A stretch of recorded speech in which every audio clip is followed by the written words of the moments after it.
Hello friends, this is Varsha. Welcome back to my channel. Eklavya शिक्षक भर्ती में आपके हॉस्टल वार्डन के जो सिलेबस है उसमें आज हम यूथ पब्लिकेशन का प्रैक्टिस सेट 2 लेकर आए हैं। प्रैक्टिस सेट 1 हो चुका है। जिसने भी नहीं देखा है वो प्लेलिस्ट में जाकर ज़रूर चेक करे, ओके। एंड चैनल को ज़्यादा से ज़्यादा शेयर करिए, बेल आइकन प्रेस करिए, जिससे आपको जो भी वीडियो है उसका नोटिफिकेशन ईजिली मिल जाए, ओके। तो स्टार्ट करते हैं वीडियो। पहला क्वेश्चन है, कोशिका चक्र के बारे में निम्नलिखित में से कौन सा कथन असत्य है। तो यहाँ पर असत्य कथन को पूछा है। समसूत्री विभाजन की तैयारी G2 चरण में होती है, तो ये राइट है। जीवन चरण में कोशिका शारीरिक रूप से बड़ी होती है और कोशिकांगों की प्रतिकृति बनाती है। S चरण में DNA की प्रतिकृति बनाती है। M चरण में कोशिका शारीरिक रूप से बड़ी होती है और कोशिकांगों की प्रतिकृति बनाती है। तो ये वाला जो कथन है वो असत्य है। ऑप्शन डी इसका राइट ऑप्शन होगा, ठीक है। नेक्स्ट है क्वेश्चन 2। भारत के उपराष्ट्रपति को वर्षों की अवधि के लिए चुना जाता है। तो आप सभी को पता होगा जो हमारे उपराष्ट्रपति हैं उनकी जो काल की अवधि होती है वो कितने समय तक के लिए उपराष्ट्रपति पद पर रहते हैं, 5 ईयर, ओके। CaOCl2 को यौगिक का प्रचलित नाम है। तो CaOCl2 को क्या कहते हैं? Ca को कैल्शियम, Cl2 को क्लोरीन, ठीक है। तो CaOCl2 मिलकर कैल्शियम ऑक्सीक्लोराइड बनाता है, जो कि नाम है ब्लीचिंग पाउडर का, ओके। निम्नलिखित में से कौन सी लोक नृत्य शैली गुजरात राज्य से संबंधित नहीं है? तो डांडिया, गरबा और बिछूड़ा, ये तीनों ही गुजरात राज्य से संबंधित हैं। इसका जो राइट ऑप्शन है वो विदेशिया है। विदेशिया कहाँ किया जाता है? ये किया जाता है बिहार में, ओके। नेक्स्ट है क्वेश्चन 5। संगम कविताओं में वर्णित तमिल शब्द मूवेंदार का अर्थ क्या है? इसका अर्थ होता है मूवेंदार का 3 मुखिया, ठीक है। 3 मुखिया संगम वंश जो था उसमें आपके 3 साम्राज्यों की बात की गई है, चोल, पांडे और चेर, ठीक है। नेक्स्ट बढ़ते हैं क्वेश्चन नंबर 6। दिए गए क्षेत्रों में से कौन सा मुख्य रूप से सामाजिक कल्याण के विचारों से प्रेरित है? तो आप सभी जानते हैं कि सामाजिक कल्याण के बारे में कौन बात करता है? सार्वजनिक क्षेत्र बात करता है, जिसमें समाज का कल्याण ही सर्वोपरि होता है, ठीक है। Next question 7। निर्माण श्रमिकों के कौशल को उन्नत करने के लिए मिशन कुशल कर्मी शुरू किया गया था। ये कार्यक्रम की सरकार द्वारा शुरू किया गया। तो मिशन कुशल कर्मी ये किस सरकार द्वारा शुरू किया गया है? दिल्ली की सरकार, ओके। क्वेश्चन नंबर 8 है कि श्यामजी कृष्ण वर्मा ने 1905 में इंडिया हाउस की स्थापना की। कहाँ पर की इंडिया हाउस की स्थापना? लंदन में की है, ओके। नेक्स्ट है, निम्न में से कौन सा उच्चतम गुणवत्ता वाला कोयला है? तो आप सभी को पता होगा कि कोयला 4 प्रकार का होता है, ठीक है। ये चारों ही प्रकार इसमें दिए हैं, anthracite, peat, lignite and bituminous, ठीक है। तो इसमें पूछा है उच्चतम गुणवत्ता वाला कोयला कौन सा है जिसमें कि कार्बन की मात्रा सर्वाधिक है? तो एंथ्रासाइट जो है इसमें कार्बन की मात्रा 95% होती है और इसमें जो पानी होता है वो ना के बराबर होता है। अगर कभी पूछ लिया जाए कि निम्नतम गुणवत्ता वाला कोयला कौन सा है, तो आप लोग याद रखिएगा कि जो पीट है, ठीक है, ये जो पिट है ये निम्नतम गुणवत्ता वाला कोयला होता है। तो इसका जो राइट ऑप्शन है उच्चतम गुणवत्ता वाले कोयले का वो है ऑप्शन ए, ठीक है। कौन सा है? ऑप्शन ए है एंथ्रेसाइट। क्वेश्चन नंबर 10 देखिए। निम्नलिखित में से कौन सी केवल रबी की फसलें हैं? तो रबी की फसलें कौन से मंथ में होती हैं? आप सभी को पता है अक्टूबर एंड नवंबर में होती हैं। जो फसलें अक्टूबर नवंबर में बोई जाती हैं उनको रबी की फसल कहा जाता है, जिनमें आपका जौ और चना है, ठीक है। फसलें कितने तरीके की होती हैं? 3 तरह की होती हैं, रबी, खरीफ और जायद, ठीक है। जायद की बुआई जो होती है वो मार्च अप्रैल में होती है, खरीफ की होती है जुलाई सितंबर में। तो ये जो फसल हैं इनको भी पढ़ लीजिएगा। क्वेश्चन नंबर 11 अब आपकी रीजनिंग एबिलिटी होगी। तो उस विकल्प का चयन करें जिसमें शब्द उसी रिश्ते को साझा करते हैं जो दिए गए शब्द युग्म द्वारा साझा किया गया है। तो यहाँ पर देखिए कि प्रमाणिक और अप्रमाणिक ये क्या हैं? विलोम शब्द हैं। तो आपको इसी तरह से इन ऑप्शंस में से भी विलोम शब्द को ही चूज़ करना है। आवेगशील, स्वाभाविक ये नहीं है। ग्रहण, अस्वीकार। तो जब हमने विलोम आपको कराए थे क्लास में तो बताया था कि अगर अवयव विलोम है तो उसका जो राइट ऑप्शन होगा वो भी अवयव ही होगा, ठीक है। तत्सम, तत्सम, तद्भव, तद्भव, इस तरह से विलोम शब्द होते हैं। तो यहाँ पर आज्ञाधीन और दुराग्राही जो है वो राइट ऑप्शन है। नेक्स्ट है 12। उस विकल्प का चयन करें जो तीसरे पद से उसी प्रकार संबंधित है जिस प्रकार दूसरा पद पहले पद से संबंधित है। तो जब भी आपको ABCD टाइप के इस तरह से क्वेश्चंस मिलें तो सबसे पहले आपको करनी है इनके नंबरिंग, ठीक है। तो नंबरिंग करने के लिए 1 मिनट रुक जाइए ज़रा। तो नंबरिंग करने के लिए जैसे लिखा है अमाउंट, AMOUNT, ठीक है, अमाउंट लिखा है।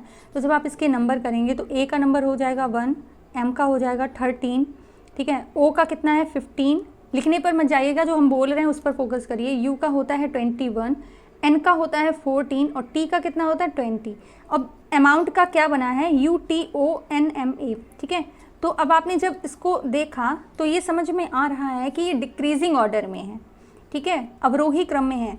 तो अवरोही क्रम में सबसे पहले कौन सा बड़ा है, U बड़ा है, तो इन्होंने U लिया। फिर उसके बाद T, उसके बाद O यानी कि 15 नंबर, N दिया है 14 नंबर। तो ये डिक्रीजिंग ऑर्डर में बन रहा है। तो इसी तरह आपको क्वांटिफाई में भी डिक्रीजिंग ऑर्डर बनाना है। तो डिक्रीजिंग ऑर्डर बनाने के लिए आप क्वांटिफाई को नंबर करिए। तो Q कितने नंबर पर है 17, U कितने पर है 21, A कितने पर है 1, N का नंबर कितना है 14, T का 20, I का 9, ठीक है, ये 9 बना है, एंड F का 6 है और Y का है 25, ठीक है। तो Y सबसे बड़ा है, तो यहाँ पर देखिए A वाला ऑप्शन तो आपका बिल्कुल गलत हो गया है। Y के बाद क्या आया आपका, U आया। U का कितना है 21 है, ठीक है, U का कितना है 21 है, तो YU। उसके बाद कितना 20 है यानी कि T, YUT, ये 3 ऑप्शन आपके बन गए YUT, ओके। नेक्स्ट अब हम देख रहे हैं जो Q है उसका जो नंबर है वो सबसे बड़ा है यानी कि 17, तो Q को ले लिया। तो अब आपने देखा कि YUTQ ये आपके ऑप्शन नंबर B में सही है। तो अब आपको आगे जाने की ज़रूरत नहीं है, यहीं पर आपका जो राइट ऑप्शन है वो मिल गया। आई होप जो रीजनिंग है आपको समझ में आई होगी, क्योंकि यहाँ पर इतने रिसोर्सेज नहीं है कि आपको बाकायदा उस अच्छे से क्लासेस लेकर समझाया जाए। क्वेश्चन नंबर 13 देख लेते हैं। किसी कूट भाषा में पेज को 161495 लिखा गया है, उसी भाषा में आपको PART पार्ट को लिखना है। तो हमने बोला ना कि जब भी इस तरह से ABCD में आए तो नंबरिंग करनी है। तो P का कितना नंबर है 16 है, A का कितना है 1 है, G का कितना है A का कितना है 1 है, G का कितना है 7 है और E का है 5। अब आपने ये देखा होगा कि यहाँ पर 7 नहीं लिखा है, 7 की जगह लिखा है 49। तो 7 को हम किस तरह से 49 लिख सकते हैं, जब हम 7 का स्क्वायर करेंगे, ठीक है, 7 7 ज़ा 49। इसी तरह पार्ट में जब आप नंबर करते हैं तो आएगा 16, P का 16, A का 1, R का 18 और T का 20। तो हमें 18 वाले पार्ट का स्क्वायर करना है। तो जब आप 18 का स्क्वायर करेंगे तो वो बन जाएगा 324। क्या बन गया 324। अब आप देखिए कि 324 वाला कौन सा ऑप्शन है, तो वो ऑप्शन है D, 161 324 देन 20, ओके। तो राइट ऑप्शन यहाँ पर 13 है, सॉरी D है, ठीक है। 14 देख लेते हैं। एक विशिष्ट कूट भाषा में रीजन को TZQU TZGUJT लिखा गया है, उसी भाषा में आपको पनिश को भी लिखना है। तो इसका जो राइट ऑप्शन है वो C है। मेथड हम आपको बता दे रहे हैं, आप लोग थोड़ा सा कर लीजिएगा इसको कि REASON, ठीक है, ये लिखा हुआ है। इसकी जगह पर TZGUJ एंड T। अब जब आप देख रहे हैं कि R में जब हमने +2 किया तो T बना, E में जब हमने -5 किया तब Z बना, A में +6 किया है तब G बना, S में +2 किया है तब U बना, O में जब -5 किया है, O में क्या किया है -5 किया है तब बना है आपका J, एंड N में जब हमने +6 किया है तब बना है T, ठीक है। तो जो ये क्रम आया है ना, +2 -5 +6 +2 -5 +6, बिल्कुल यही क्रम आपको पनिश में भी बनाना है। जब आप पनिश में ये क्रम बनाएंगे तो आप जो राइट ऑप्शन है वो RPTKNN हो जाएगा, ठीक है। ये आप अपनी कॉपी में कर लीजिएगा, जो हमने एग्जाम्पल समझाया है उसके अकॉर्डिंग। नेक्स्ट है 15। 4 शब्द दिए गए हैं जिनमें 3 किसी न किसी तरह समान हैं और 1 असमान है। उस असमान शब्द का चयन करना है। तो देखिए 4 शब्द कौन से हैं, अहिंसा, शांति, सत्य और घृणा। तो अहिंसा, शांति, सत्य, ये तीनों ही शांति के ही प्रतीक हैं। इसमें जो घृणा है वो अलग है, तो ये असमान शब्द की श्रेणी में आ जाएगी। क्वेश्चन 16 है, नीचे दी गई श्रृंखला में प्रश्न चिन्ह के स्थान पर कौन सी संख्या आएगी। तो देखिए 11 में जब हमने +2 किया तो ये बन जाएगा 13। 13 में जब +4 किया तब बन गया 17। फिर 17 में जब हमने +6 किया तो 23 बन गया। फिर 23 में जब +8 किया तो वो 31 बन गया। तो ये वाला जो क्रम आप देख रहे हैं ये 2 का टेबल बन रहा है। क्या बन रहा है? 2 का टेबल। इसी तरह जब आप बढ़ते रहेंगे तो यहाँ पर 67 और 83 के बीच में 16 का प्लस होगा, ठीक है। 16 के बाद में क्या आता है? 2 9 18। इसी तरह हम 83 में 18 प्लस करेंगे। क्या प्लस करेंगे? 18। जब हम 83 में 18 प्लस करेंगे तो राइट ऑप्शन हो जाएगा 101। इसमें 2 का टेबल बनाए, याद रखिए। ओके, नेक्स्ट है, ये होमवर्क में है, आप लोग होमवर्क करिएगा और इसके बाद में बताइएगा कि कमेंट में कि आंसर क्या है। ओके, नेक्स्ट है क्वेश्चन 18। इसमें देखिए 2 लाइन्स हैं, इसमें 3 लाइन्स हैं, इसमें 4 लाइन्स हैं। तो नीचे दी गई आकृति श्रृंखला में आने वाली अगली आकृति का चयन करना है। तो अगली आकृति में कितनी लाइन्स होंगी? 5 लाइन्स होंगी। तो ऑप्शन में देख लीजिए 5 लाइन्स किस में है? सी में है। ओके, तो इस तरह के इजी क्वेश्चंस भी मिलेंगे एंड टफ क्वेश्चंस भी मिलेंगे। उस विकल्प का चयन करें जो प्रश्न चिन्ह के स्थान पर आएगा। तो 4, 16, 63 में क्या कॉम्बिनेशन बन रहा है? आप देखिए कि 4 में जब हमने 4 का मल्टीप्लाई किया, 4 में जब 4 का मल्टीप्लाई किया तो 16 आ गया। देन 16 में जब हमने 4 का मल्टीप्लाई किया और -1 किया तब आया 63। इसी तरह जब हमने 7 में 5 का मल्टीप्लाई किया तो 35। अब हम 35 में 5 का मल्टीप्लाई करके -1 कर देंगे तो राइट ऑप्शन मिल जाएगा। तो 35 में जब हम 5 का मल्टीप्लाई करेंगे तो आ जाएगा 175। कितना आ जाएगा? 175। और उसमें क्या कर देंगे? -1 कर देंगे तो ऑप्शन कितना सही हो जाएगा? 174। ओके, देखिए अपनी तरफ से हम पूरी कोशिश कर रहे हैं कि जो पेपर है, प्रैक्टिस सेट है, वो आपको अच्छे से समझ में आ जाए, कोई भी डाउट ना रहे। राम एक बिंदु से चलना प्रारंभ करता है, वह 6 किलोमीटर उत्तर की ओर चलता है। तो जब राम को हम उत्तर की ओर चलाएंगे तो वो ऊपर साइड चलेगा, ठीक है। यहाँ से राम चला, कितना चला? 6 किलोमीटर उत्तर की ओर चलता है। फिर वह पूर्व की ओर मुड़कर 8 किलोमीटर चलता है। तो पूर्व की ओर यानी कि आप अपना दायां अपना बायां समझिए। तो जब आप अपने दाएं मुड़ेंगे तो पूर्व की ओर 8 km, ठीक है, लिखते ज़रूर जाइए। फिर वह दक्षिण की ओर, दक्षिण की ओर का मतलब क्या होता है? आपको पता है ना दिशा, ये यहाँ पर उत्तर होता है, यहाँ पर पूर्व होता है, यहाँ पर होता है पश्चिम और यहाँ पर होता है दक्षिण, ठीक है। तो जब दक्षिण दिशा में मुड़कर 4 km चला, कितना चला? 4 km।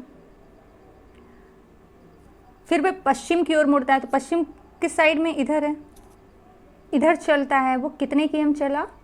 पश्चिम मुड़कर चला है वो 6 km। ओके, तो ये बताना है कि ये जो दूरी है, ये वाली जो दूरी है राम से और जहाँ पर वो 6 km चला है, ये दूरी कौन सी है? तो ये दूरी आपको इस साइड में शो हो रही है।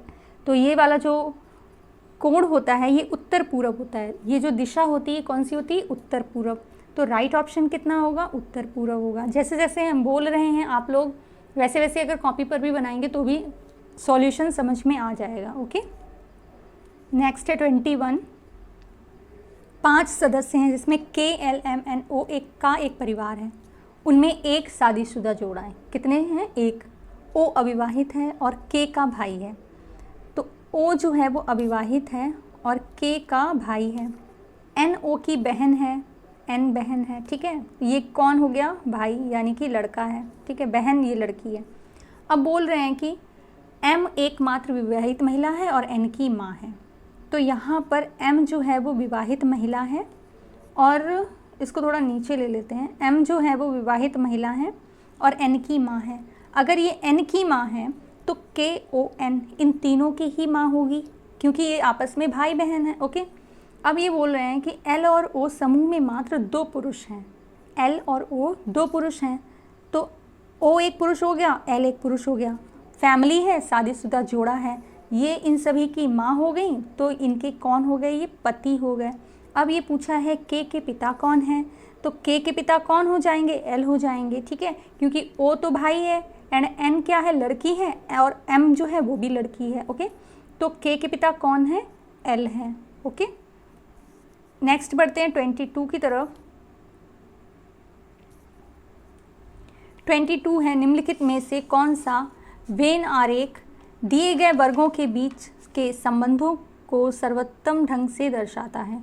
आयकरदाता, कर्मचारी, पुरुष, तो ये आयकरदाता हो गए।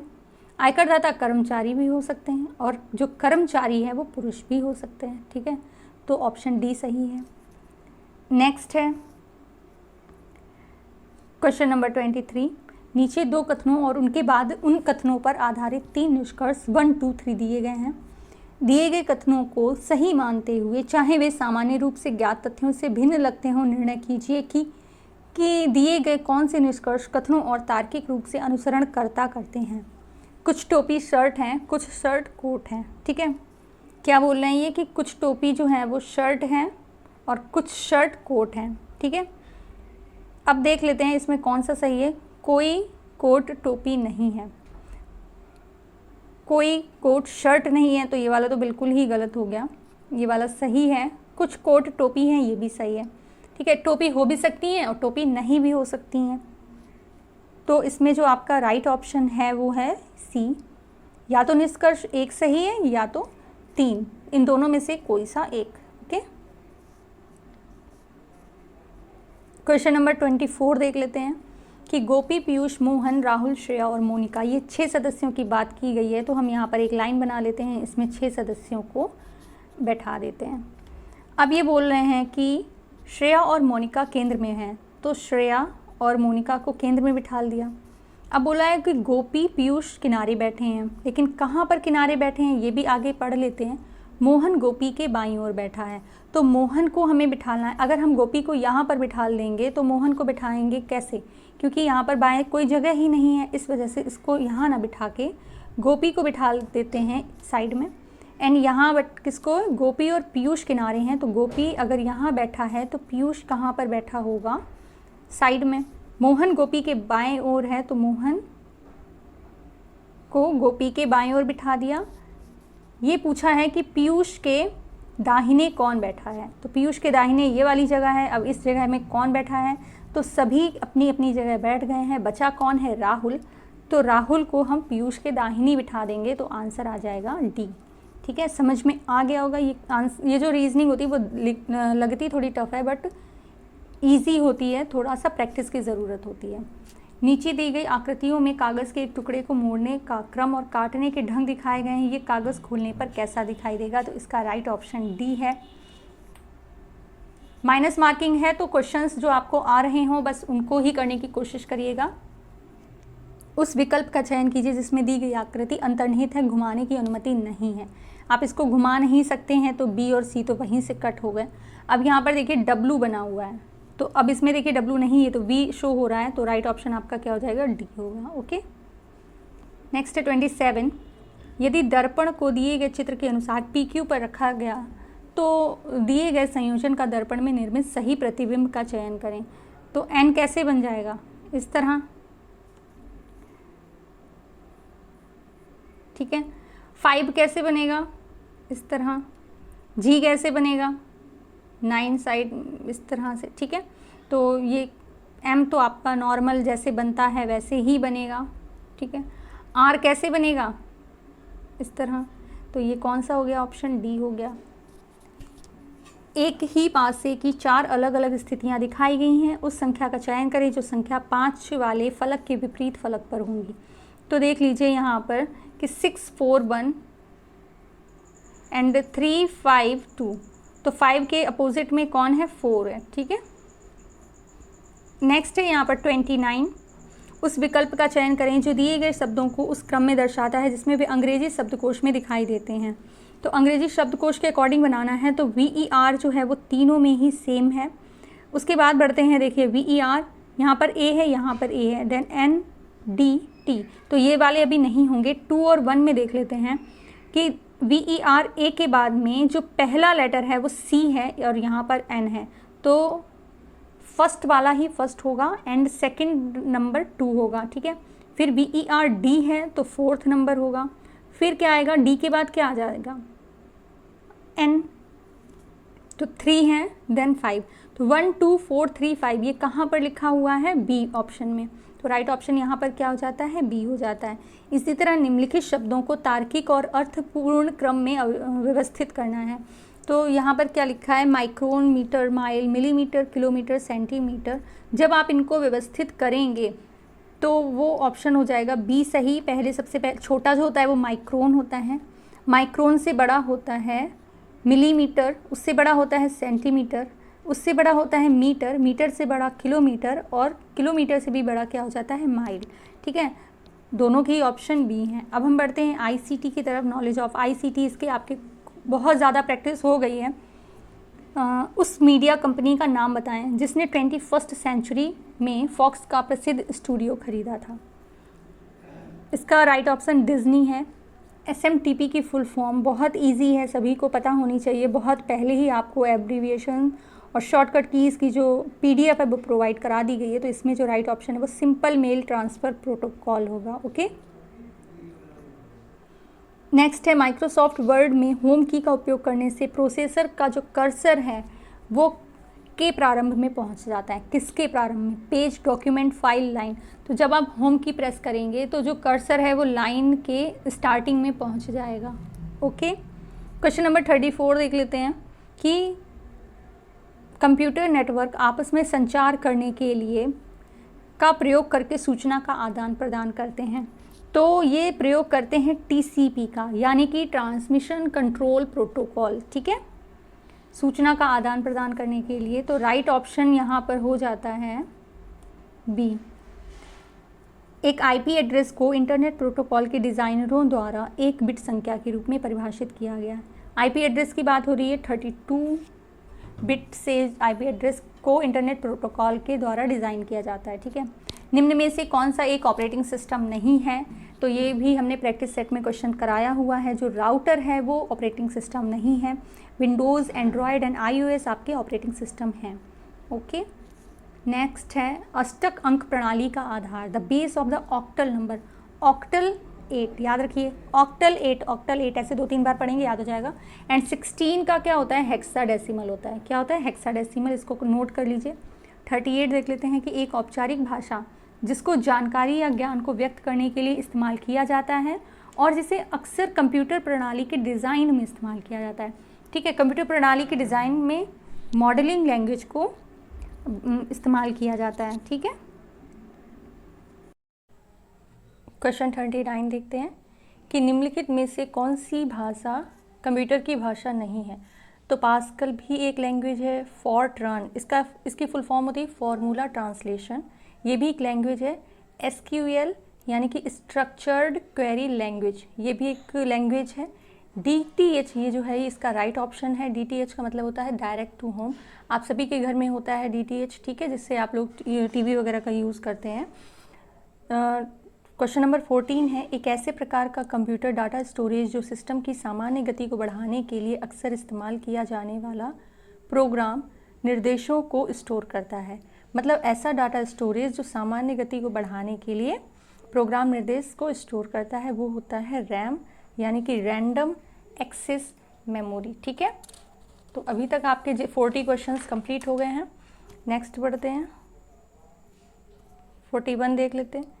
CPU शेड्यूलर को और किस नाम से जाना जाता है।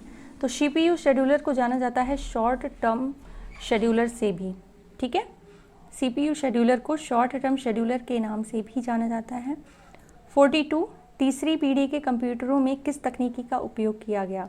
तो आप सभी जानते हैं कि पहले को किया गया था वैक्यूम ट्यूब से, दूसरे में ट्रांजिस्टर आ गया एंड तीसरे में आया है IC, ठीक है, इंटीग्रेटेड सर्किट्स। IC की फुल फॉर्म भी पूछ लेते हैं, तो इसको याद रखिए। नेक्स्ट है इनपुट डिवाइस का उदाहरण है। इनपुट डिवाइस जैसे हेडफोन्स है, तो हेडफोन से आप क्या करते हैं, गाने सुनते हैं, ठीक है, तो साउंड बाहर आ रही, आउटपुट हो रही है। प्रोजेक्टर से भी आप क्या है, प्रोजेक्टर को अपना जो भी प्रोजेक्ट है जो आपने पावर पॉइंट पर बनाया है उसको शो करते हैं। साउंड कार्ड भी एक आउटपुट डिवाइस है। यहाँ पर पूछा है इनपुट डिवाइस, तो वेब कैम, वेब कैम में आप क्या करते हैं, वीडियो कॉलिंग करते हैं, वीडियो कॉन्फ्रेंसिंग करते हैं ना, तो वेब कैम आपका राइट ऑप्शन है। क्वेश्चन 44 है कि निम्नलिखित में से क्या कंप्यूटर और इंटरनेट के संदर्भ में हानि रहित प्रतीत होता है लेकिन वास्तव में हानिकारक परिणाम उत्पन्न करता है। लगता है हानि रहित, ठीक है, मतलब लगता है कि कोई प्रॉब्लम नहीं है, हार्मलेस है, लेकिन हानिकारक परिणाम उत्पन्न करता है। ये है ट्रोजन हॉर्स। क्या होता है ट्रोजन हॉर्स? ये एक वायरस होता है, ये कंप्यूटर के डेटा इंफॉर्मेशन को डिलीट कर देता है, पासवर्ड जो होते हैं आपके उनको हैक कर लेता है। ओके। 45 है वर्ल्ड वाइड वेब का आविष्कार इस वर्ष किया गया था, तो कब किया गया है? 1989 में। ओके। नेक्स्ट है question number 46, the best application to express a large amount of detailed data out would be. ये क्वेश्चन कराया गया है, ऐसा कौन सा बड़ी मात्रा में विस्तृत डेटा को व्यक्त करने के लिए सबसे श्रेष्ठ एप्लीकेशन इनमें से कौन सी होगी? Word, PowerPoint, Excel, Outlook. तो इसका जो राइट ऑप्शन है वो एक्सेल है। निर्देशों का एक समूह कहलाता है, तो ये भी आप सभी को बताया गया था कि अ सेट ऑफ इंस्ट्रक्शंस के सेट को क्या कहते हैं? प्रोग्राम कहते हैं। एक्सटेंशंस आपको पता है, हमने बोला था कि याद रखिएगा, एक PDF भी आपको प्रोवाइड कराई गई टेलीग्राम पर। जैसे कि कोई भी डॉक्यूमेंट है, कोई भी डेटा है, उसको किस एक्सटेंशन से सेव करते हैं, MS वर्ड का एक्सटेंशन क्या है, एक्सेल का एक्सटेंशन क्या है, तो ये सारी चीज़ें भी पता होनी चाहिए। ओके। अब 48 देख लेते हैं कि कोई व्यक्ति कंप्यूटर साक्षर कहलाता है यदि वह सक्षम हो केवल। तो कंप्यूटर साक्षर किसको कहेंगे? जब वह व्यक्ति आवश्यक एप्लीकेशनों को चलाने में सक्षम होगा, एंटीवायरस सॉफ्टवेयर बनाने में सक्षम होगा, प्रोग्राम लिखने में, या दूसरे कंप्यूटर को हैक करने में। कंप्यूटर साक्षर सिर्फ अगर आप या कोई भी व्यक्ति आवश्यक एप्लीकेशनों को चला लेता है, ठीक है, तो उसको कंप्यूटर साक्षर बोलेंगे। 49 है कि माउस का क्लिक लॉक गुण क्या कहलाता है? आइटमों को क्लिक करने से रोकने की अनुमति देता है, आइटमों के लिए पासवर्ड सेट करने की अनुमति देता है, या माउस बटन को दबाए बिना खींचने की अनुमति देता है। तो इसका जो राइट ऑप्शन है वो डी है। माउस का क्लिक लॉक गुण, अगर आप उसको क्लिक लॉक कर देते हैं तो बिना जो बटन है उसको प्रेस किए आप ड्रैग कर सकते हैं। ओके। नेक्स्ट है क्वेश्चन 45, अस्थिर स्मृति यानी कि वोलेटाइल मेमोरी का उदाहरण है। तो रैम और रोम जो है उनको याद रखना कि रैम वोलेटाइल मेमोरी होती है और रोम नॉन वोलेटाइल मेमोरी होती है। ठीक है। क्वेश्चन नंबर 51, ये आपके नॉलेज ऑफ एक्ट के आ गए हैं। बालक अधिकार संरक्षण आयोग अधिनियम 2005 की धारा 2B में परिभाषित है। तो आप सभी को पता है कि जो धारा 2 होती हैं सभी एक्ट्स की, वो जो वर्ड्स आने वाले हैं आपके डॉक्यूमेंट में, आपकी गैजेट में, उनकी परिभाषा से संबंधित होते हैं। ठीक है। तो इसमें कौन सी परिभाषा है? चाइल्ड राइट के बारे में 2B में बताया गया है, बाल अधिकार के बारे में बताया गया। ठीक है। नेक्स्ट है 52, बच्चों के लिए निःशुल्क और अनिवार्य शिक्षा अधिनियम 2009 किस धारा के अंतर्गत बालक शब्द को परिभाषित करती है? तो धारा 2C, ठीक है, 2गा में बालक को परिभाषित किया गया है। बच्चों के लिए राष्ट्रीय चार्टर का उद्देश्य क्या है? नेशनल चार्टर ऑफ चिल्ड्रन आपको बहुत अच्छे से समझाया गया था कि बच्चे के अधिकार की रक्षा के लिए, बच्चों के स्वास्थ्य की रक्षा के लिए, स्वस्थ विकास के लिए प्रावधान करना। तो ये सारी ही चीज़ें आप देख रहे हैं बच्चों से पॉजिटिव जा रही हैं। तो इसका जो राइट ऑप्शन है वो उपरोक्त सभी है, यानी कि ऑल ऑफ द एबव। 54 है कि भारत संविधान का कौन सा उपबंध 6 वर्ष से कम आयु के बालकों के लिए प्रारंभिक बाल्यावस्था, देखरेख और शिक्षा का अनुबंध करता है? तो आप सभी को हमने बोला था कि जो मौलिक अधिकार हैं, आपके राज्य की नीति निर्देशक तत्व हैं और मौलिक कर्तव्य हैं, इनको इतने अच्छे से पढ़ लीजिए कि कोई भी आर्टिकल वहाँ से आ जाए आपको याद होना चाहिए। ठीक है, क्योंकि इन्हीं में बच्चों से रिलेटेड भी आर्टिकल्स हैं। आर्टिकल 45 है जो ये अनुबंध करता है कि 6 वर्ष से कम की आयु के बच्चों को प्रारंभिक बाल्यावस्था, देखरेख और शिक्षा का उपबंध होना चाहिए। ओके। नेक्स्ट है 55, वर्तमान में भारत में 5 वर्ष से कम आयु में शिशु मृत्यु दर कितनी है? तो ये 32 है। बाल श्रम प्रतिषेध अधिनियम 1986 की धारा 5 के तहत बालक श्रम तकनीकी सलाहकार समिति का गठन किया जाता है। किसके द्वारा किया जाता है? समुचित सरकार द्वारा, राज्य सरकार द्वारा, केंद्रीय सरकार द्वारा या राष्ट्रपति द्वारा? तो बाल श्रम प्रतिषेध और विनियमन अधिनियम 1986 की धारा 5 बालक श्रम तकनीकी सलाहकार समिति केंद्रीय सरकार के द्वारा गठन की जाती है। ठीक है, याद रखिएगा धारा 5 में है, 1986 में ये जो एक्ट है वो आया और केंद्रीय सरकार समिति का गठन करती है। ठीक है। 57 है कि अनैतिक व्यापार अधिनियम 1956 में वेश्यागृह कौन से धारा में परिभाषित है? तो वह परिभाषित है सेक्शन 2A में। लैंगिक अपराधों से बालकों के संरक्षण अधिनियम 2012 के अंतर्गत विशेष न्यायालय अपराध का संज्ञान लेने के लिए कितने दिनों के अंदर विचारण पूर्ण करने का प्रयास करेंगे? तो वह है 1 ईयर। ठीक है, राइट ऑप्शन इसका कितना है? 1 ईयर। जब आपकी कोई भी कंप्लेंट जिस तारीख को लिखी गई उस तारीख के 1 साल के अंदर अंदर जो मामला है उसको उसका जो पूरा ही निपटान है वो कर देना होगा। ठीक है। नेक्स्ट है 59, बाल विवाह प्रतिषेध अधिनियम 2006 की किस धारा के अंतर्गत बाल विवाह प्रतिषेध अधिकारी की नियुक्ति की जाती है? तो वह धारा है सेक्शन 16। वर्ष 2023 के अनुमानित लिंगानुपात प्रति 1000 पुरुषों पर कितनी है? तो इसका डेटा हमने कल ही आपको प्रोवाइड कराया है। ये बोला गया है कि 2036 तक, ठीक है, 2036-35 तक आपका जो 1000 पर 952 महिलाएं होंगी। ठीक है, इसमें हम कोई भी ऑप्शन अभी ठीक नहीं करा रहे। 2011 के अनुसार समझ लीजिए 943 महिलाएं हैं। ठीक है, ये थोड़ा सा कन्फ्यूज़न है, इसको छोड़ देते हैं। नेक्स्ट है 61, किसी भी प्रकार के शोषण से पीड़ित बच्चों को देखते ही आपकी प्रतिक्रिया क्या होगी? एडमिनिस्ट्रेटिव एप्टीट्यूड, जिसको सब लोग काफ़ी ज़्यादा घबरा रहे थे कि इसमें क्या होगा, ये सबसे ज़्यादा इजी पार्ट है, लेकिन फिर भी जो फैक्चुअल्स हैं उनको याद रखना आप लोग। तो अगर कोई शोषण से पीड़ित बच्चा है, एज ए हॉस्टल वार्डन आप क्या करेंगे? बच्चे और परिवार की आवश्यकता अनुसार सहायता करेंगे, बच्चे की सुरक्षा पर खतरे का पता लगाएंगे, बाल कल्याण समिति को सूचित करेंगे। तो ये सारे ही पॉजिटिव आंसर हैं, तो राइट ऑप्शन आपका होगा उपर्युक्त सभी कार्य। ओके। नेक्स्ट है 62, कि छात्रावास में आपातकालीन स्थिति के दौरान सुरक्षा को बढ़ावा देने के लिए वार्डन के पास क्या होना चाहिए? ये क्वेश्चन कल आपको जो प्रैक्टिस सेट कराई थी उसमें भी था कि अपनी सुरक्षा पर विशेष ध्यान दें, मतलब अपनी सुरक्षा पर ध्यान दें और बच्चों का कुछ हो या ना हो उससे लेना देना नहीं। तो ये बिल्कुल गलत है। आपातकालीन स्थिति में कोई जिम्मेदारी नहीं, जिम्मेदारी सबसे ज़्यादा बनती है। छात्रावास के लिए एक निर्दिष्ट निकासी योजना, आपातकालीन प्रतिक्रियाओं का ज्ञान नहीं। तो इसका जो राइट ऑप्शन है वो सी है कि छात्रावास के लिए एक ऐसी निकासी योजना होनी चाहिए कि अगर आग लग जाए, भूकंप आ जाए, कुछ भी ऐसी स्थिति हो तो वो निकासी योजना, और उसके बारे में बच्चों को भी पता होना चाहिए कि कोई भी परेशानी होती है तो भाई ये रास्ता सेफ है, यहाँ से निकल जाओ। ओके। नेक्स्ट है 63 में देख लीजिए कि एक छात्रावास वार्डन में निम्नलिखित कौन सा गुण होना चाहिए? व्यवहारवादी, धैर्य और सहानुभूति, या नियमों को लागू करने की दृढ़ता।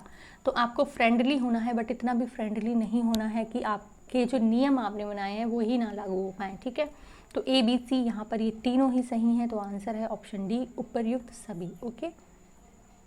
नेक्स्ट है 64, कि छात्रावास में स्वच्छता बनाए रखने के लिए वार्डन द्वारा निम्न में से कौन सा उपाय अपनाए जाएंगे? खाद्य भंडारण और निपटान, लॉन्ड्री का प्रबंधन, व्यक्तिगत स्वच्छता, उपर्युक्त सभी। तो इसमें जो राइट ऑप्शन है ये है उपर्युक्त सभी। छात्रावास में कमरे का आवंटन कौन करता है? वार्डन करते हैं। क्वेश्चन 66 देखते हैं कि छात्रावास में प्रवेश के समय छात्रों के प्रोफाइल में किन तथ्यों को शामिल किया जाएगा? तो प्रवेश के समय छात्रों का जो जन्म दिनांक है उसको नोट किया जाएगा, उनकी आर्थिक पृष्ठभूमि या पारिवारिक समस्याओं से हॉस्टल या स्कूल का लेना देना नहीं है। पर्सनल तौर पर आप उनको सॉल्यूशन दे सकते हैं, सॉल्व कर सकते हैं, बट उनको प्रोफाइल में नोट नहीं करना है। ठीक है।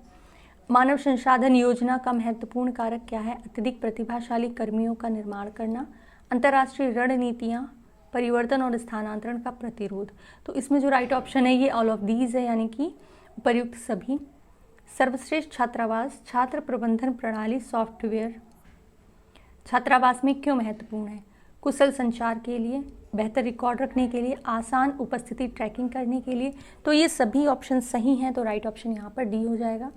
69 देख लेते हैं, छात्रावास में अनुशासन बनाए रखने का सबसे प्रभावी तरीका, नियम उल्लंघन के लिए सख्त सज़ा ज़्यादा नहीं देनी है, मुद्दों पर चर्चा के लिए छात्रों के साथ नियमित बैठकें, उपद्रवियों को तुरंत निष्कासित निष्कासित ही नहीं कर देना है, बहुत ही ज़्यादा रेयर कंडीशन हो तभी निष्कासित करना है। कर्फ्यू लगाना, इसका जो राइट ऑप्शन है वो बी है। मुद्दों पर चर्चा के लिए छात्रों के साथ अगर आप नियमित बैठकें करेंगे तो जो भी आपराधिक घटनाएं हो रहे हैं, जो कदाचार हो रहा है, उनमें कमी आएगी। ठीक है, तो ऑप्शन बी यहाँ पर सही है। नेक्स्ट है 1770, छात्रावास में महिला छात्रों की सुरक्षा सुनिश्चित करने के लिए वार्डन को क्या उपाय करना चाहिए। दिन के दौरान महिला सुरक्षा गार्ड नियुक्त करें और रात में फिर तो ये चीज़ गलत है। अंधेरे के बाद महिला छात्रों की गतिविधियों पर प्रतिबंध लगाएं, प्रतिबंध बिल्कुल नहीं लगाना है। महिला विद्यार्थियों को बाहरी गतिविधियों में भाग लेने पर प्रतिबंध लगाना है। लैंगिक समानता को बढ़ावा देना है और सभी छात्रों के लिए एक सुरक्षित वातावरण प्रदान करना है। तो ऑप्शन डी यहाँ पर है कि उनको समझाया जाएगा कार्यशालाओं के द्वारा हर तरह से, लेकिन प्रतिबंधित नहीं करना है। ठीक है, 71 देख लेते हैं कि छात्रावास में रखरखाव के मुद्दों को तुरंत हल करने के लिए वार्डन को क्या करना चाहिए। छात्रों को मुद्दों को स्वयं ठीक करने के लिए प्रोत्साहित करेंगे? नहीं। छात्रों के लिए रखरखाव समस्याओं की रिपोर्ट दर्ज करने के लिए एक प्रणाली बनाएंगे। सेमेस्टर के अंत तक इंतजार करने का आश्वासन देंगे। रखरखाव पूरी तरह छात्रावास प्रशासन पर छोड़ेंगे। तो इसके लिए जो राइट ऑप्शन है वो बी है कि कोई भी अगर मुद्दा आता है तो उसको तुरंत हल करने के लिए छात्रों के लिए रखरखाव समस्याओं की रिपोर्ट दर्ज करने के लिए एक प्रणाली बनाएंगे। ठीक है, छात्रावास प्रबंध समिति का गठन कितने वर्ष के लिए हुआ है? 1 वर्ष के लिए। इन समितियों के बारे में एक पूरी अलग से क्लास ली गई है, अभी 2 ही 3 दिन हुए हैं, उनको ज़रूर देख लीजिएगा। उसमें बताया गया है कि कौन सी कमेटी साल में कितनी बार जो बैठक है वो करती है और उसके अध्यक्ष कौन है। छात्रावास अधीक्षक की नियुक्ति होनी चाहिए, पूर्णकालिक, संविदा आधारित, पूर्णकालिक या संविदा, उपयुक्त में से कोई नहीं। तो छात्रावास अधीक्षक की नियुक्ति फुल टाइम के लिए होनी चाहिए। ठीक है, जिले का कौन सा अधिकारी छात्रावासों की जांच के लिए मॉनिटरिंग समिति का गठन करता है? तो वो डीएम करते हैं, जिलाधिकारी। नेक्स्ट है 75, छात्रावास की छात्र समिति के कौन कौन से कार्य हैं? तो प्रतिदिन की दिनचर्या और डाइट प्लान तैयार करना, शैक्षणिक एवं सांस्कृतिक गतिविधियों का विकास, एक दूसरे के सम्मान व सहयोग की भावना विकसित करना। तो इसमें उपर्युक्त सभी होगा, लेकिन एक चीज़ याद रखिए, जो स्टूडेंट कमेटी है वो उन स्कूल्स में होती है जो हाई लेवल के होते हैं एंड जिनमें इलेक्शन के माध्यम से स्टूडेंट कमेटी बनाई जाती है। जो आपका एकलव्य स्कूल है उसमें इस तरह की कमेटीज़ नहीं होती हैं। फिर भी आप लोग याद रखिएगा, मे बी ये क्वेश्चन आपके जो एग्ज़ाम है उसमें नहीं आएगा क्योंकि एकलव्य हाई लेवल का है ही नहीं। ठीक है, 76 देखते हैं, छात्रावास के संदर्भ में वार्डन का उत्तरदायित्व निम्न में से किस विषय पर है? छात्रों के स्वास्थ्य, स्वच्छता एवं सफाई, छात्रों की सुरक्षा। तो एज ए वार्डन ये सारी रिस्पॉन्सिबिलिटीज़ हैं। आंसर होगा all of the above. Next है 77, एकलव्य मॉडल आवासीय विद्यालय की अवधारणा किस वर्ग को ध्यान में रखकर निर्मित की गई है? तो जब आपको एकलव्य के बारे में बताया गया था कि ये स्कूल कैसे हैं, इनको कौन चलाता है, तो इसमें ये भी बताया गया था कि सिर्फ अनुसूचित जाति के लिए ये स्कूल्स बनाए जा रहे हैं। ठीक है, अनुशासन समिति के कौन शामिल नहीं होता है? तो जो मेष पर्यवेक्षक हैं वो अनुशासन समिति में शामिल नहीं होते हैं। 79, छात्र छात्राओं में जिम्मेदारी के गुण कैसे विकसित किए जाएंगे? जिम्मेदारियां देकर, कक्षा में पढ़ाकर, बैठक बुलाकर या उपयुक्त में से कोई नहीं। तो किसी में भी जिम्मेदारी तब आती है जब उसको जिम्मेदारियां दी जाती हैं। ठीक है, तो ऑप्शन ए यहाँ पर सही है। नेक्स्ट है 80, छात्रावास की समुचित एवं नियमित साफ सफाई हेतु किसको पत्र लिखा जाता है? वार्डन को, छात्रावास अधीक्षक को, सुपरवाइजर या अध्यापक? तो इसके लिए हॉस्टल सुपरिटेंडेंट जो है वो रिस्पॉन्सिबल है। नेक्स्ट 81, छात्रावास में व्यक्तिगत स्वच्छता एवं साफ सफाई कैसे करेंगे? हाथ धोना, साफ सुथरे कपड़े पहनना, स्वच्छ जल एवं स्रोतों का उपयोग या ऑल ऑफ द एबव? तो इसका जो राइट ऑप्शन है वो डी है। नेक्स्ट 82 देख लेते हैं, छात्रावास वार्डन छात्रावास में स्वच्छता बनाए रखने के लिए क्या करना चाहिए? सफाई कर्मियों के लिए स्वच्छता संबंधी प्रशिक्षण ना दिलाना, मैश के फंड में कटौती, छात्रावास के विद्यार्थियों को अतिरिक्त कार्य देना, छात्रावास में स्वच्छता संबंधी कार्यों को नियमित निरीक्षण व मूल्यांकन करना। तो इसमें जो राइट ऑप्शन है वो केवल 4 है। ठीक है, कि फंड में कटौती, प्रशिक्षण नहीं दिलाएंगे, अतिरिक्त कार्य देना, तो ये सारी ही चीज़ें जो हैं वो गलत हो जाती हैं। राइट ऑप्शन यहाँ पर हो जाएगा ओनली 4, ठीक है, केवल 4। नेक्स्ट है 83, छात्रावास में स्टोर कक्ष का भौतिक प्रमाणन वर्ष में कम से कम कितनी बार होना चाहिए? 1 बार। एक वार्डन छात्रावास में छात्रों के व्यक्तिगत विकास में कैसे योगदान कर सकता है? शिक्षा पर ध्यान केंद्रित करने के लिए पाठ्येतर गतिविधियों में छात्रों की भागीदारी को प्रतिबंधित करना।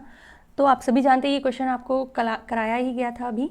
कौशल निर्माण, कार्यशालाओं और व्यक्तिगत विकास सत्रों के लिए अवसर प्रदान करना, छात्रों के हितों की अनदेखी कर देना या हतोत्साहित करना। ये ऑप्शन देखते ही तुरंत इसको कट कर दीजिएगा।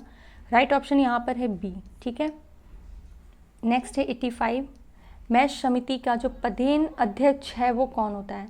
अधीक्षक होते हैं, सीनियर वार्डन होते हैं या वार्डन होते हैं? तो यहाँ पर राइट ऑप्शन है वार्डन, ओके। इन्वेंट्री प्रबंधन का उद्देश्य क्या होता है? उत्पादन पर ध्यान देना, बिक्री को प्रबंध करना, सामग्री तक लोगों की पहुंच सुनिश्चित करना या आवश्यक सामग्री की निरंतर आपूर्ति करना।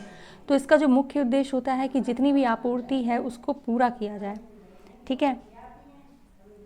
अब देख लेते हैं 87, भोजन को प्रभावित करने वाले कारक कौन है? योजक व रंग, रासायनिक, जैविक, भौतिक, प्रदूषक, उपर्युक्त सभी। तो इसमें जो राइट ऑप्शन है वो डी है। ये सारी ही चीज़ें सही हैं।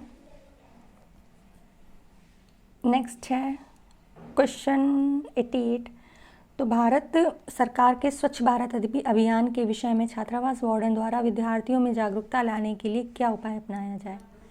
विद्यार्थियों में स्वच्छता पर कविता लिखवाकर, नृत्य कराकर, नृत्य नहीं कराना भैया, विद्यार्थियों में स्वच्छता पर नुक्कड़ नाटक, बेस्ट ऑप्शन है ये नुक्कड़ नाटक वाला।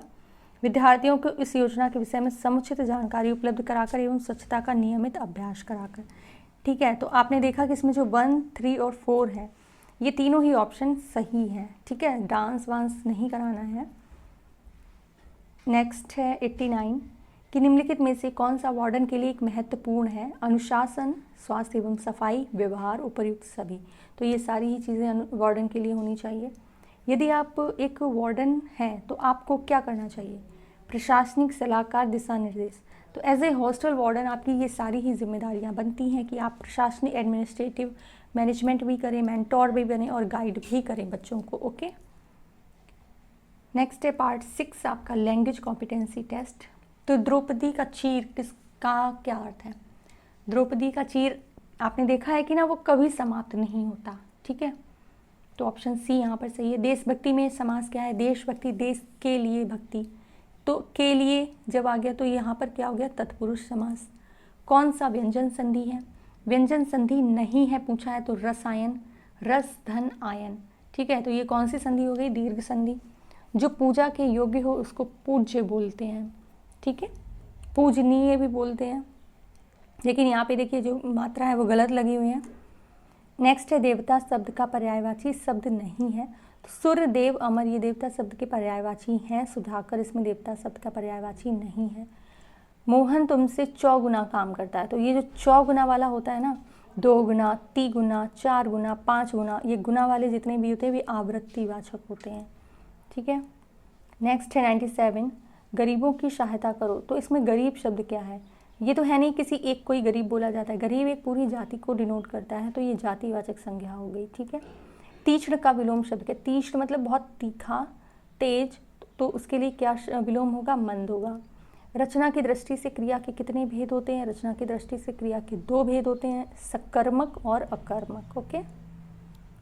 नेक्स्ट है 100, शुद्ध वाक्य का चयन करना है। तो माता पिता की शुश्रूषा करनी चाहिए, इसमें ये गलत वर्ड लिखा हुआ है। तूफान आने का संदेह है। अनेक निरपराध दंड के भागी हुए, इसके एकमात्र 2 कारण हो सकते हैं। तो यहाँ पर ऑप्शन सी सही है। इंग्लिश की क्वेश्चंस देख लेते हैं। One the wrong side of 60, इसमें ईडियम फ्रेज है। तो on the wrong side of 60, on the wrong of 60 का मतलब है यहाँ पे to be older than 60, okay. Select the most appropriate meaning of the idiom pull yourself together. इसके लिए राइट ऑप्शन होगा रिजाइन, रिगेन, कंपोजर, ठीक है, संयम, पुनः प्राप्त करना।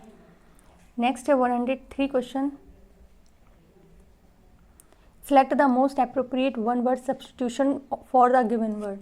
तो ग्रुप ऑफ लायंस को क्या बोलते हैं? प्राइड बोलते हैं, ठीक है। पैक किसको बोलते हैं? ग्रुप ऑफ डॉग्स को। हर्ड किसको बोलते हैं? ग्रुप ऑफ कैटल को। ये लिख लीजिएगा। कॉलोनी बोलते हैं ग्रुप ऑफ आंट्स को। आंट्स हो गई, बी हो गई, उनको कॉलोनी बोलते हैं, ठीक है। Select the incorrectly spelled verb, तो इसमें देखिए स्पेसिफाइड है, क्रिएचर है, डिक्रीज है, ये सारी ही सही लिखी हैं। ये पीसफुल जो है ये गलत है, तो ऑप्शन डी यहाँ पर सही हो जाएगा। पीसफुल की स्पेलिंग PEACE, ठीक है। पीस की क्या होती है? PEACE। नेक्स्ट है 105, select the most appropriate antonym of the given word. Compassion का एंटोनियम यानी कि विलोम बताना है। कंपैशन मीन्स होता है करुणा, तो इसके लिए जो आप देखिए कंसर्न, सिंपैथी, काइंडनेस, ये सभी कंपैशन के ही समानार्थी हो गए। मीननेस यानी कि ऑप्शन बी जो है ये अपोजिट है, एंटोनियम मीननेस होगा। Select the most appropriate synonym बताना है। ऑकर मीन्स होता है होना, पाया जाना, ठीक है। तो अब इनमें आप देख रहे हैं हैपन जो होता है ना, कहते हैं ना व्हाट हैपन, क्या हुआ, तो इसमें भी हैपन का मतलब भी क्या हो गया? होना। नेक्स्ट है 107, the sailor had never encountered such a rough sea. इसमें पैसिव बनाना है, तो ये बहुत ही अच्छे तरीके से आपको रूल समझाए गए थे कि जब हैड है यानी कि पास्ट है, तो पास्ट का पैसिव भी पास्ट में ही बनेगा, ठीक है। तो ये कौन सी पास्ट परफेक्ट है, तो इसका जब हम पैसिव बनाएंगे तो वो पास्ट परफेक्ट कंटिन्यूअस में बनाएंगे। तो हेड के साथ में क्या जाएगा? बीन। तो इसमें देख लीजिए हेड है ही नहीं, तो ये नहीं होगा। यहाँ पे हैज़ आ गया, वॉज आ गया, इसका जो राइट ऑप्शन है वो बी है। आप सभी जानते हैं इसमें सब्जेक्ट को ऑब्जेक्ट बना दिया जाता है एंड ऑब्जेक्ट को सब्जेक्ट बना दिया जाता है। तो such a rough sea had never been encountered by the sailor, ठीक है। Leopard have learned to dash to semi urban living near Mumbai and Gurgaon. तो इसमें जो राइट ऑप्शन है एडाप्ट है, ठीक है। इसका मतलब होता है अनुकूल लगना। नेक्स्ट है 109, the girl stood first in the class in a close friend. The girl वह लड़की जो क्लास में स्टूड फर्स्ट सबसे पहले खड़ी हुई ना क्लोज फ्रेंड, अपने फ्रेंड के पास, हु यहाँ पर होगा, ठीक है। जो आएगा ना, द गर्ल जो, वह लड़की जो। A deer is likely to attacked by lions और tigers throughout in life. तो यहाँ पर लाइकली टू अटैक्ट की जगह यहाँ लिखेंगे सब्जेक्ट टू अटैक, ओके। अंचल किस साहित्यकार का उपनाम है? रामेश्वर शुक्ल। प्रेम सागर किसकी कृति है? प्रेम सागर है लल्लू लाल की कृति। अलंकारों के 5 मुख्य भेद अलंकारों के कितने भेद हैं? सॉरी, यहाँ पर 2 हैं, जैसे कि आपका शब्दालंकार और अर्थालंकार। दी गई पंक्तियों के छंद बताइए। तो आप सभी को छंद में जो मात्राएं हैं, जब तक आपको वो नहीं आती होंगी तो आपको निकालना प्रॉब्लम होगी। तो इसमें क्या होता है, जो भी छोटी मात्रा होती है उसके लिए हम इसका सिंबल यूज़ करते हैं, जो बड़ी मात्रा होती है उसके लिए हम इसका सिंबल यूज़ करते हैं, ठीक है। और इसको 2 पढ़ते हैं, इसका मतलब कितना होता है? 2 होता है, और इसका मतलब होता है 1, ठीक है।